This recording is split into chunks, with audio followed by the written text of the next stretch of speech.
Hi everyone, welcome back to my channel.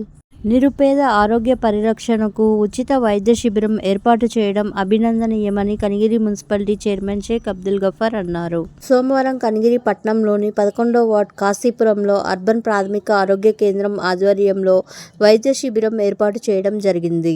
ఈ వైద్య శిబిరానికి కనిగిరి మున్సిపల్ చైర్మన్ షేక్ అబ్దుల్ గఫార్ హాజరయ్యి వైద్య శిబిరంలో అందిస్తున్న సేవలను ఆరా తీస్తూ అక్కడున్న మందులను పరిశీలించారు.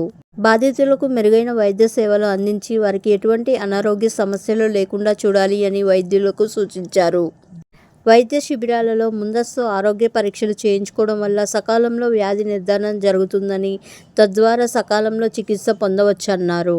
ఈ సందర్భంగా కనిగిరి మున్సిపల్ చైర్మన్ షేక్ అబ్దుల్ గఫార్ మాట్లాడుతూ, పేద ప్రజలను దృష్టిలో ఉంచుకొని ఇలాంటి ఉచిత వైద్య శిబిరాలు నిర్వహించడం అభినందనీయమని, పేద ప్రజలకు ఉచితంగా మందులు పంపిణీ చేయడం మంచి కార్యక్రమం అని, పేదల వద్దకే నాణ్యమైన వైద్యాన్ని అందించడం గొప్ప విషయమని ఆయన తెలిపారు. ఈ కార్యక్రమంలో వైద్య అధికారి డాక్టర్ ఫణికుమార్, అర్బన్ ప్రాథమిక ఆరోగ్య కేంద్ర సిబ్బంది, సచివాలయ ఆరోగ్య సిబ్బంది, స్థానిక ప్రజలు తదితరులు పాల్గొన్నారు. Thank you for watching. Please subscribe to my channel.